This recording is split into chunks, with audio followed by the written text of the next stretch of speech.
I'm Maral. Thank you, Golan, for the intro. Just gonna get right in. So these are keywords or tags that have been used in the studio over the past few days. And for my talk, I have to add one more tag. So it'll be easier for you to understand where I come from and where I stand. It is online privacy, censorship, security in the Middle East, and more specifically in Iran. These are the tags that resonate with me the most, and this is because they're the closest to me, because the projects that I've worked on are very much related to these tags. So, why Iran? First of all, I am Iranian. My parents are from Iran. I have been born in Germany, though. So I have some sort of a cultural connection to that country. And to answer that question properly, I have to go a little bit further into the past and tell you a little story. We have to go back all the way to 2009. I don't know if some of you may remember this or not. This is the year where Iran had its presidential elections that quickly turned into this massive civil movement. And this movement happened because, against all expectations, the president at the time, Ahmadinejad, who was a hardliner, defeated his opponent from the opposition, Mousavi. And the people didn't like that. The result of that was that millions of people gathered in the streets of Iran.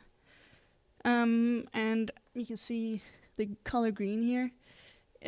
This is a symbolic color for this movement, and yeah, so this movement was called the Green Movement or Green Wave.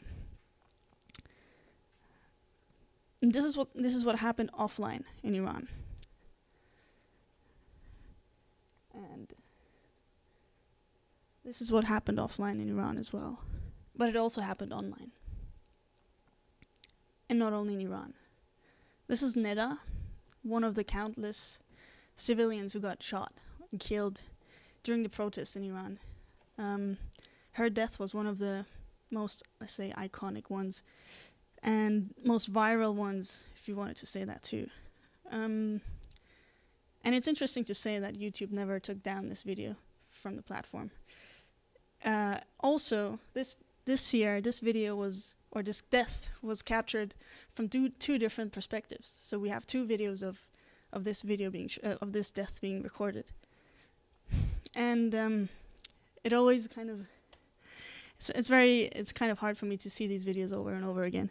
So apologies for that, and also sorry if I made you sad with this, but I think it's important to see, and also important for you to understand that this is what pissed me off, and this is also what made me do something about, not about this, but made me start thinking about the following things. The interesting thing about this is that Iranian protesters with, mobile phones and cameras, they started to become citizen journalists. As soon as the protests in Iran became more violent, journalists were kicked out of the country. So we outside of Iran had to rely on citizen journalists who then reported about events like this over YouTube, Facebook, and Twitter. Not Twitter, not too much, but mostly YouTube. And this also annoyed the Iranian authorities. What they did was that they restricted the internet even more than they would do normally. These websites like Facebook, Twitter, and YouTube are normally censored in Iran. So uploading a video like this takes you a long time, first of all, because the speed in Iran, the internet connection speed, is really, really terribly slow. And then if it's censored, it means you need to have circumvention tools in order to get on these websites. So with this sort of content to be online, I asked myself, how the hell do they put this online this quickly? And how is it that the Iranian authorities still also get to arrest bloggers? And that is because during the protest, what they also did is the authorities never actually switched off the internet entirely, because they wanted to track down the people who upload these kind of videos, which resulted in a lot of arrests of online activists and offline activists as well. So I got curious, and I asked myself, what is the Iranian internet, and who is the Iranian user? I was pissed off enough, like I said, to take a step, or to feel the urge to do something, to feel the urge of making something. And the thing that I really wanted to bring across was that censorship is happening in a different country where it's being used to bring across to bring across information, to make voices heard. So what did I do? I applied for an MA at the University of Applied Sciences in Potsdam in Germany. I got accepted, and I started finding out more without knowing what the end result should be.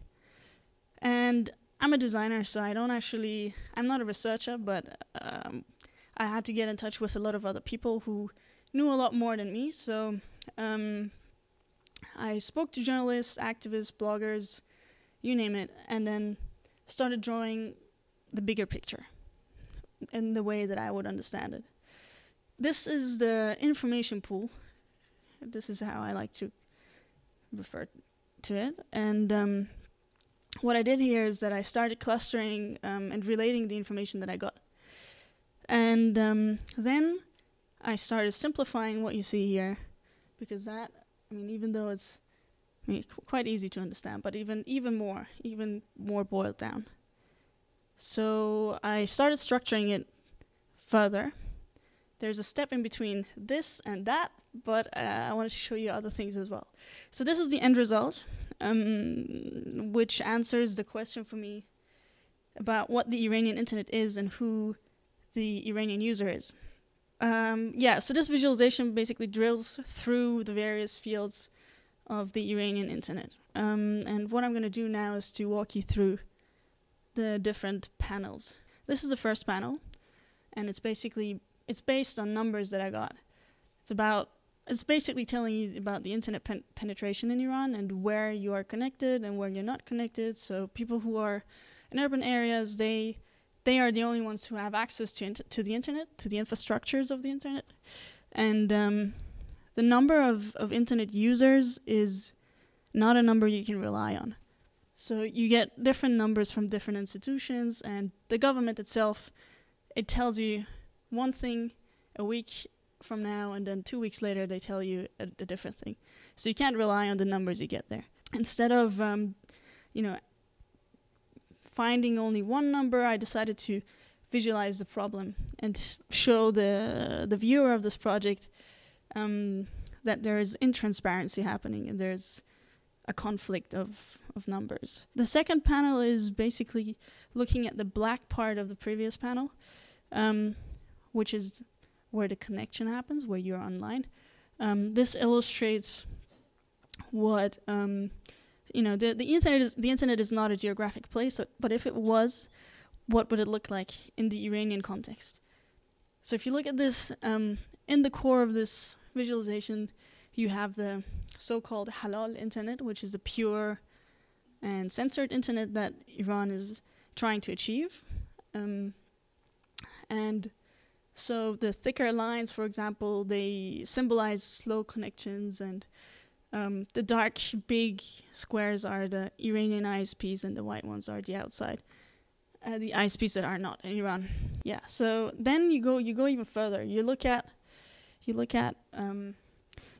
you can see that there are in those. I don't know if you can see it, but you can see that there are gaps within these borders, and so this is what we look at in the next panel, where I try to describe the two most common circumvention tools that people use to get to blocked content, and those are VPN connections and Tor using a Tor browser to get online.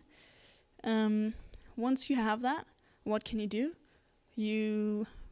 I was looking at really small part of the blogosphere.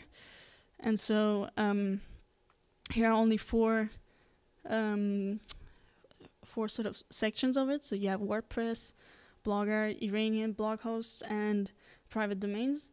The interesting thing about the Iranian blog hosts is that if you decide to put a blog online on an Iranian blog host, they have the authority of entirely deleting all your content from one day to the other if they are not happy with it.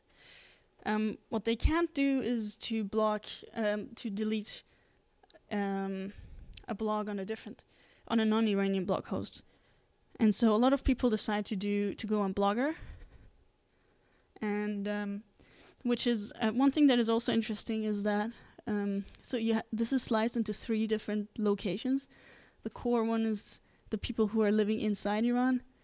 The middle one is people who have an unknown location, and the outside one would be the people who live outside Iran.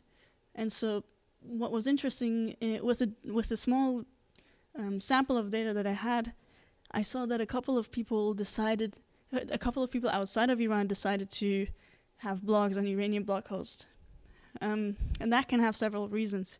You either want to be able to have information available for people who are in the country for a specific time. Say you're an activist from outside and you want to get information inside.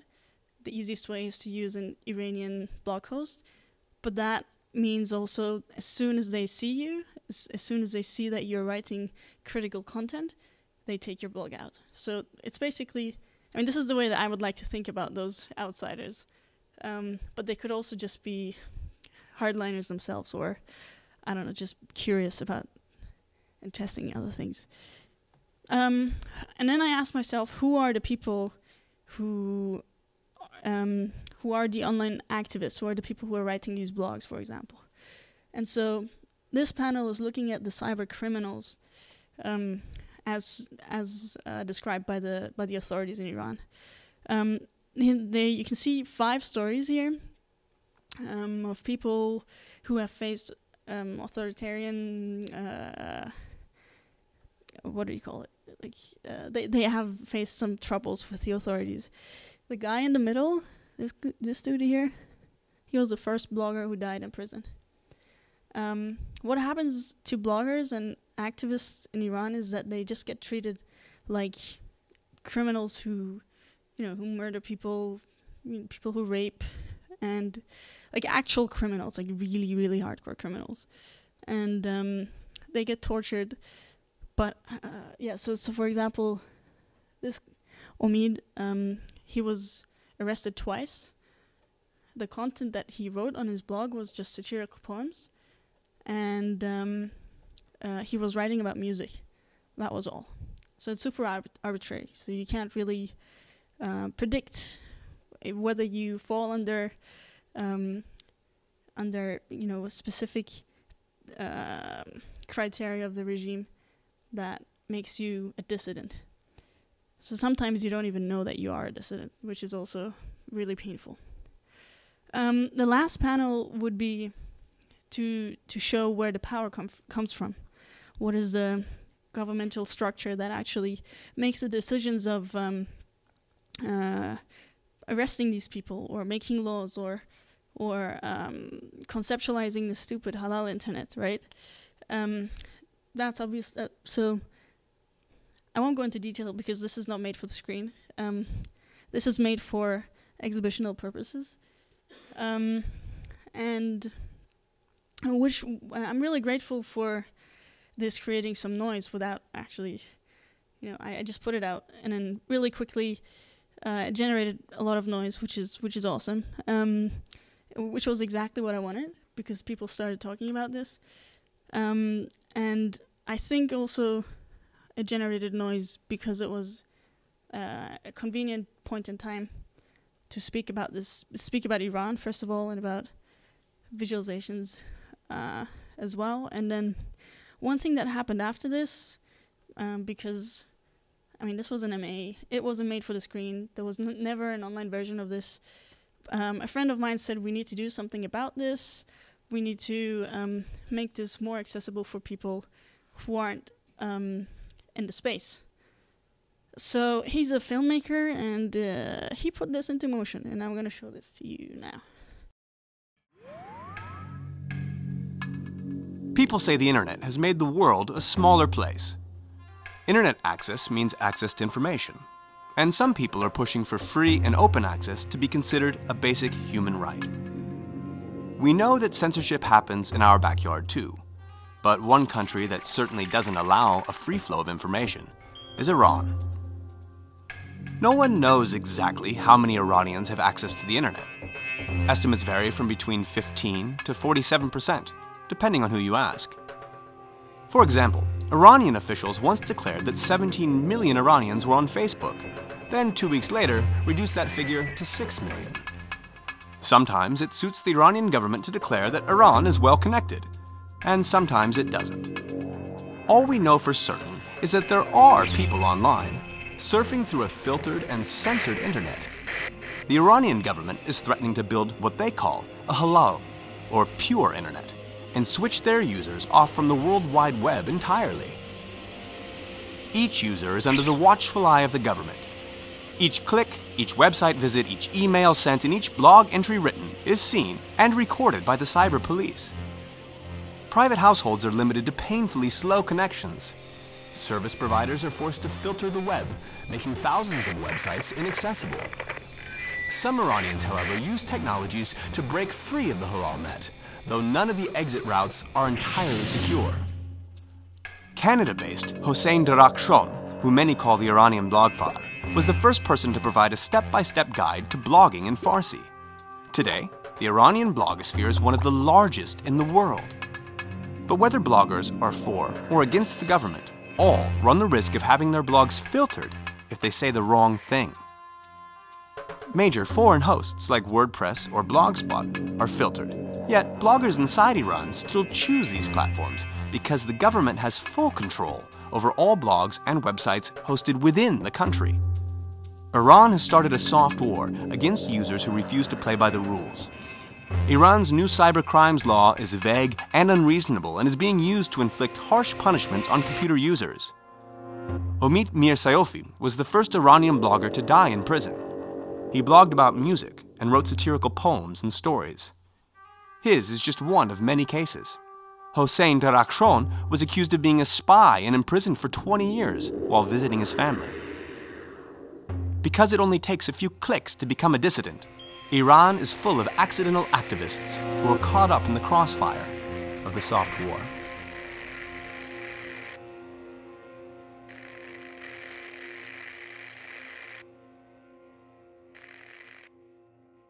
Right, so this is basically summing up everything that I said before in just 3 minutes. And it's shareable online, which is great. And it, just a side note, it won an award just recently, finally. Thank you.